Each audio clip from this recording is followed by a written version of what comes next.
नमस्कार दोस्तों, स्वागत है आप सभी का फ्री क्लासेस ऑफिशियल चैनल पर। आज हम शुरू करने जा रहे हैं यूपीएसआई 2025 के लिए संविधान और मूल विधि पर सबसे महत्वपूर्ण प्रश्न। तो चलिए आज का देखते हैं सबसे दमदार टेस्ट। कैसा है दमदार टेस्ट, और देखते हैं कौन देता है इसके सभी सही जवाब।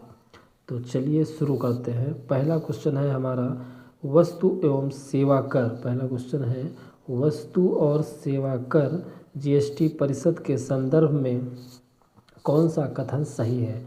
तो चलिए आप पहला ऑप्शन है यह संविधान के अनुच्छेद 269A के तहत स्थापित संवैधानिक निकाय है। क्या लगता है कि ये तथ्य सही है कि नहीं सही है। चलिए साथ में इसका आंसर हम बताते चलते हैं, और एक बार आप सोच लीजिए कि आप इसका कौन सा आंसर लगाएंगे। चलिए बी ऑप्शन पे विचार कर लेते हैं थोड़ा, कि इसका गठन राष्ट्रपति द्वारा किया जाता है तथा प्रधानमंत्री इसका अध्यक्ष होता है। सी ऑप्शन है कि इसकी सिफारिशें केंद्र और राज्य सरकार दोनों के लिए बाध्यकारी होती हैं और किसी प्रस्ताव को पारित करने के लिए न्यूनतम 75% भारित मतों की आवश्यकता होती है। तो आपने अपना आंसर सोच लिया होगा। तो चलिए हम विचार करते हैं एक एक ऑप्शन पर। दिया हुआ है कि यह अनुच्छेद 269A के तहत स्थापित संवैधानिक निकाय है, जो कि गलत है, क्योंकि यह 279 के तहत है। किसके तहत है? 279A के तहत है, आपका संवैधानिक निकाय है। ठीक है, इसका मतलब क्या हो गया कि ये जो तथ्य हमारा है ये गलत हो गया। ठीक है, ये तथ्य क्या हो गया? गलत हो गया।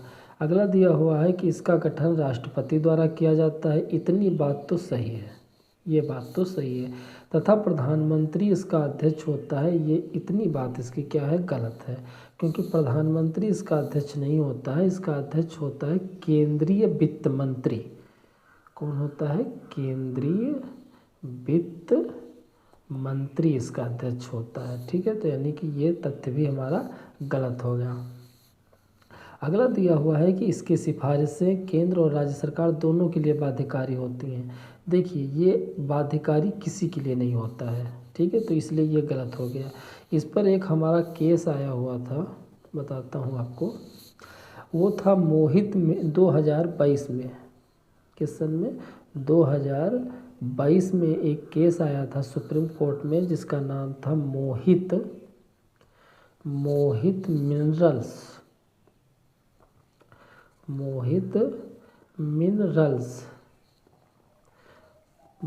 Minerals private limited.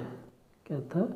Private limited, मोहित मिनरल्स प्राइवेट लिमिटेड बनाम भारत संघ। क्या लिखते हैं? बनाम भारत संघ का मामला था। ठीक है, किस सन में? 2022 में। और इसमें सुप्रीम कोर्ट ने ये फैसला सुनाया था कि जीएसटी परिषद की जो सिफारिशें हैं वह बाध्यकारी नहीं है, यानी गैर बाध्यकारी हैं। सुप्रीम कोर्ट ने क्या कहा था? सुप्रीम कोर्ट ने कहा था कि जो सिफारिशें हैं वह गैर बाध्यकारी हैं। और केस याद रखिएगा कि ये कौन सा केस है? मोहित मिनरल्स प्राइवेट लिमिटेड वर्सेस आपका भारत संघ का मामला था, जिसमें ये बात आई। चलिए डी ऑप्शन पर चलते हैं। डी ऑप्शन क्या कह रहा है कि किसी प्रस्ताव को पारित करने के लिए न्यूनतम 75% भारित मतों की आवश्यकता होती है। ये बात सही है। ठीक है, इसको पास करने के लिए क्या होता है कि जो उपस्थित होते हैं, जो आपके उपस्थित होते हैं प्लस मतदान, जितने लोग वहाँ पर उपस्थित हुए परिषद में, प्लस जिन्होंने भी मतदान किया, ठीक है, दोनों का 75% आपका होना चाहिए, तभी वो पास होता है। तो चलिए ये हमारा पहला प्रश्न था। अब पहुँचते हैं हम अगले दूसरे प्रश्न पर। दूसरा प्रश्न क्या कह रहा है? ये अंतर्राज्यीय परिषद के ऊपर है। अंतर्राज्यीय परिषद के ऊपर प्रश्न है। प्रश्न क्या दिया हुआ है, पढ़ते हैं इसको, कि अंतर्राज्यीय परिषद, जिससे ISC लिखा हुआ है, के संदर्भ में निम्नलिखित कथनों पर विचार कीजिए। इसकी स्थापना संविधान के अनुच्छेद 263 के तहत की गई है। यह भारत के राष्ट्रपति की अध्यक्षता वाला एक संवैधानिक निकाय है।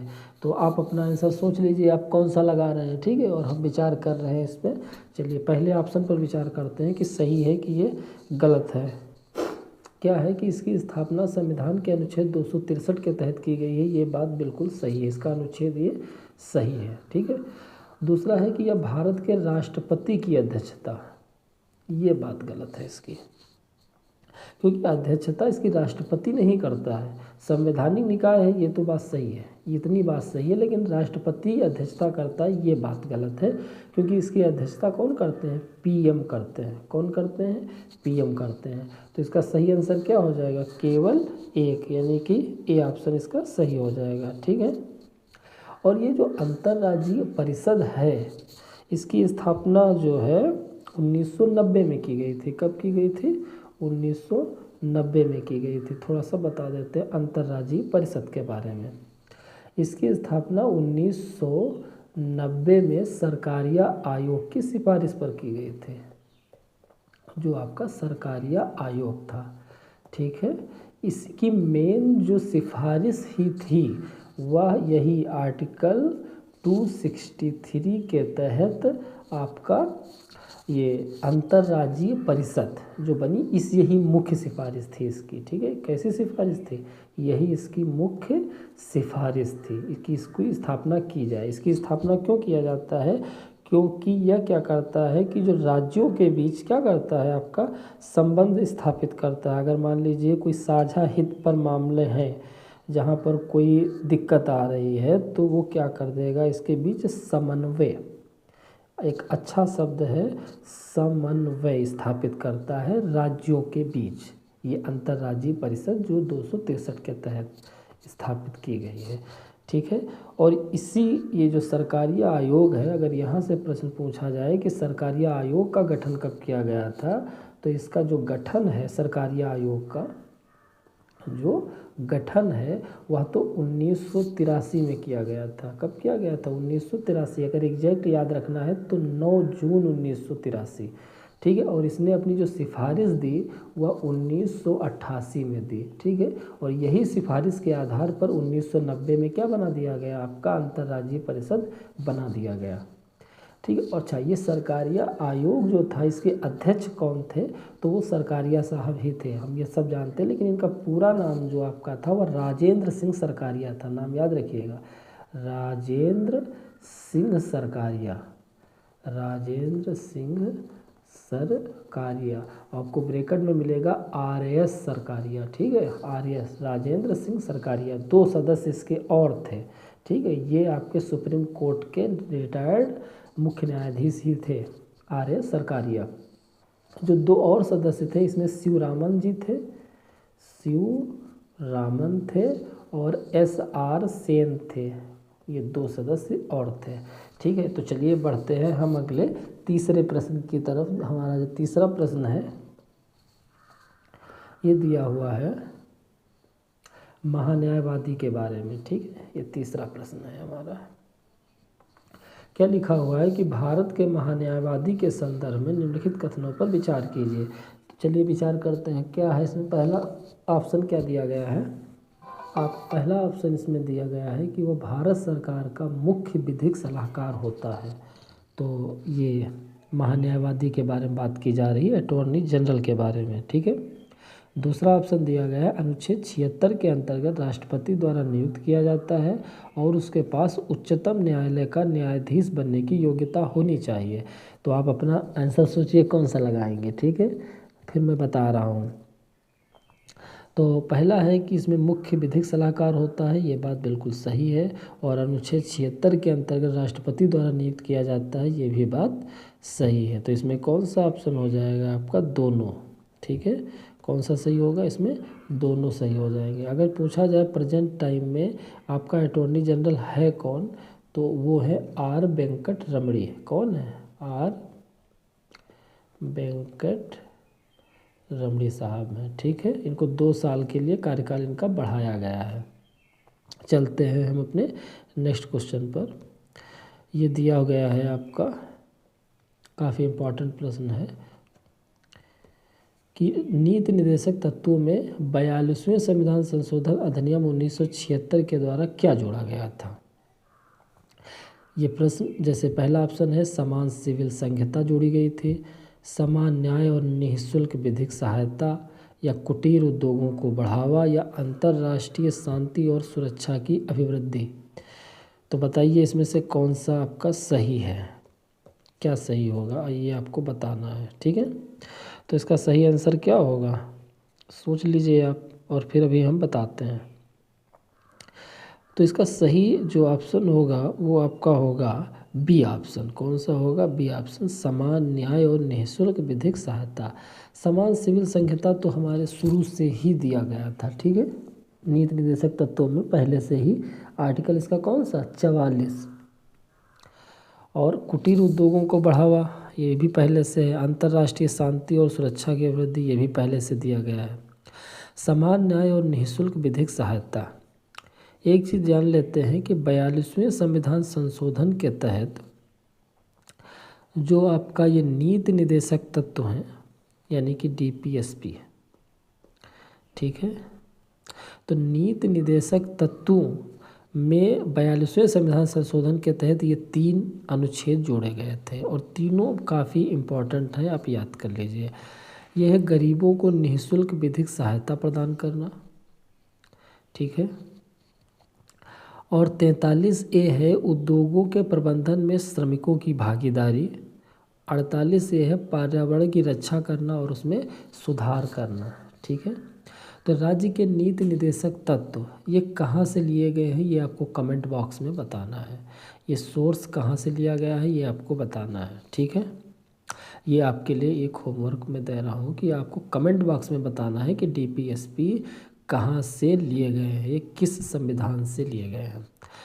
42वां संविधान संशोधन जो था वो काफ़ी इम्पोर्टेंट संशोधन है और इसके तहत कुछ परिवर्तन हमारी प्रस्तावना में किया गया। किस में किया गया? प्रस्तावना में परिवर्तन किया गया। ठीक है, प्रस्तावना में भी परिवर्तन हुआ और आपके फंडामेंटल राइट्स में भी परिवर्तन किया गया। किसमें? फंडामेंटल राइट्स में भी परिवर्तन किया गया।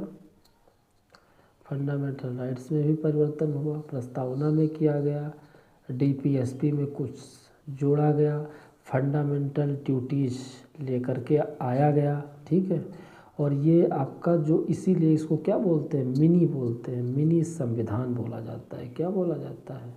मिनी संविधान बोला जाता है।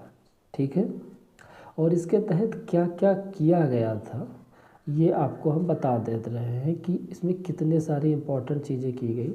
और ये जो 42वां संविधान संशोधन था, ठीक है, 1976, और फिर इसको काफ़ी परिवर्तन 44वें में किया गया था, यानी काफ़ी कुछ चीज़ें यहाँ से हटा दी गई थी क्योंकि ये जो था ये केंद्रीकरण की प्रवृत्ति को बढ़ावा दे रहा था, यानी कि केंद्र सरकार की शक्तियों को बढ़ा रहा था। ये ऐसा प्रावधान था। कौन सा? 42वां संविधान संशोधन। ठीक है, तो सबसे पहले हम देख लेते हैं कि प्रस्तावना में कौन कौन से शब्द जोड़े गए थे। तो प्रस्तावना में देख लेते हैं, सबसे पहले हम देखेंगे प्रस्तावना में क्या किया गया था। 3 शब्द जोड़े गए थे प्रस्तावना में। पहला कौन सा था आपका? समाजवादी। समाजवादी। दूसरा शब्द कौन सा जोड़ा गया था? पंथ निरपेक्ष। और तीसरा जो शब्द जोड़ा गया था वो जोड़ा गया था अखंडता। अखंडता। तो ये 3 काम किए गए थे किसमें? प्रस्तावना में। ठीक है, आगे देख लेते हैं कि फंडामेंटल राइट्स में, यानी कि FR फंडामेंटल राइट्स जो कि अमेरिका से लिए गए हैं। कहाँ से लिए गए? ये भी क्वेश्चन प्रश्न पूछा जाता है। ये अमेरिका के संविधान से ग्रहण किया गया है इसका कॉन्सेप्ट फंडामेंटल राइट्स, यानी कि मौलिक अधिकारों की बात कर रहा हूँ मैं। मौलिक अधिकार। इसमें क्या किया गया? ये आपके जो 32 थे अनुच्छेद, जो 32 और 226, इसके तहत सुप्रीम कोर्ट को और इसके तहत हाई कोर्ट को क्या है कि रिट जारी करने का अधिकार दिया गया है। तो उसको सीमित कर दिया गया। क्या कर दिया गया? सीमित कर दिया गया। ठीक है, अधिकारों को क्या किया गया, सीमित किया गया। ठीक है, 368 में भी कुछ संशोधन किए गए और अनुच्छेद 19 स्वतः क्या हो जाता था, निलंबित हो जाता था। तो ये कुछ परिवर्तन फंडामेंटल राइट्स में किए गए। डीपीएसपी में क्या परिवर्तन किया गया, हमने अभी बता दिया। 39 ए जोड़ा गया, 43 ए जोड़ा गया और 48 ए जोड़ा गया। 48 ए में पर्यावरण का संरक्षण और सुधार, 43 ए में उद्योगों के प्रबंधन में श्रमिकों की भागीदारी और 39 ए में समान न्याय और निःशुल्क सहायता। ठीक है, यही प्रश्न अभी हमने पीछे ऊपर डिटेल में बताया है। ठीक है, अच्छा एक चीज़ इसमें ये भी कर दिए गए थे, मिनर्वा मिल्स वाला केस आप जानते होंगे। एक केस आया था मिनर्वा मिल्स, जो केस था 1980। ठीक है, इसमें क्या बता दिया गया था कि जो राजनीति निदेशक तत्व थे यानी कि जो डीपीएसपी थे, इनको लागू, सरकार कह रहे थे कि हमें डीपीएसपी को लागू करूँगा और चाहे मौलिक अधिकारों का क्या हो जाए, हनन हो जाए, मौलिक अधिकारों का हनन चाहे हो जाए, लेकिन डीपीएसपी को प्रमुखता दी जाएगी। तो इसी चीज़ को मिनर्वा मिल्स केस जो 1980 में आया था, तो सुप्रीम कोर्ट ने कहा कि नहीं, ये असंवैधानिक है। ऐसी बात क्या है, असंवैधानिक है। ये वाला केस था आपका मिनर्वा मिल्स केस। ठीक है, और इसमें मौलिक कर्तव्य कितने जोड़े गए थे आपके, जो मौलिक कर्तव्य आपके जोड़े गए थे वो 10 थे शुरू में, जो फंडामेंटल ड्यूटीज जिनको बोलते हैं, एफडी फंडामेंटल ड्यूटी, जो यूएसएसआर से लिए गए थे।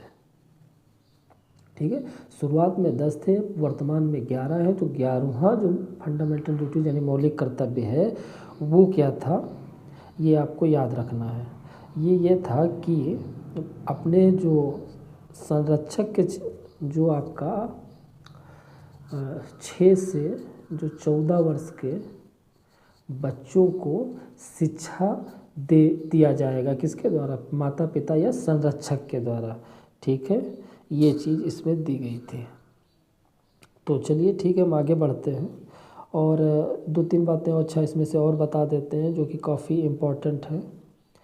कि इसमें एक काम और कर दिया गया था, जो लोकसभा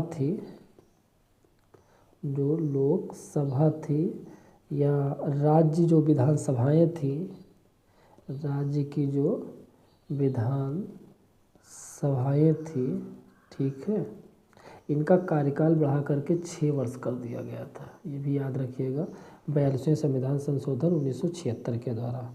ठीक है, और जो हमने अभी मौलिक कर्तव्य बताया वह आपका भाग 4A में है और उसका अनुच्छेद जो आपका है वह 51A है। अनुच्छेद कौन सा है, 51A है।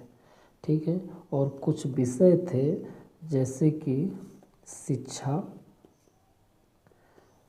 हो गया, वन हो गया, जनसंख्या नियंत्रण हो गया, जनसंख्या नियंत्रण। ठीक है, तो ये पहले राज्य की सूची में हुआ करते थे और वहाँ से इनको कहाँ ले आया गया, समवर्ती सूची में शामिल कर दिया गया। ठीक है, तो ये सारे काम किए गए थे 42वें संविधान संशोधन 1976 के द्वारा। तो और बहुत सारी चीज़ें की गई थी और फिर इसको क्या, जो 44वां संविधान संशोधन था 1978, उसमें कुछ सुधार भी कर दिए गए थे। ठीक है, तो चलिए बढ़ते हैं, हम अगले प्रश्न की तरफ पहुंचते हैं। और अगला प्रश्न है हमारा कि भारत के पहले वित्त आयोग, अच्छा ये क्रोनोलॉजिकल वाला है, आपको क्रोनोलॉजिकल ऑर्डर में इसको मिलाना है।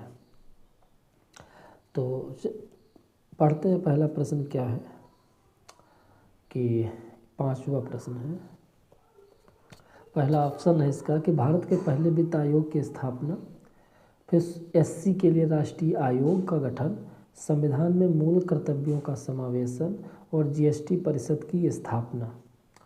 तो चलिए इस प्रश्न का उत्तर आप कमेंट बॉक्स में दीजिएगा, हम इसको नेक्स्ट वाले वीडियो में क्या करेंगे, कवर करके इसका आंसर आप लोगों को प्रोवाइड कराएंगे विथ डिटेल में। और अगर आपको पता है तो इसे आप कमेंट बॉक्स में बताइए कि इसका क्या क्रोनोलॉजिकल ऑर्डर होगा इसके बारे में। तो चलिए दोस्तों, ठीक है, ओके, थैंक यू। और अगर आपको हमारा प्रयास अच्छा लग रहा है तो हमारे चैनल को लाइक करें, सब्सक्राइब करें और अपने दोस्तों को शेयर करें। Okay, thank you.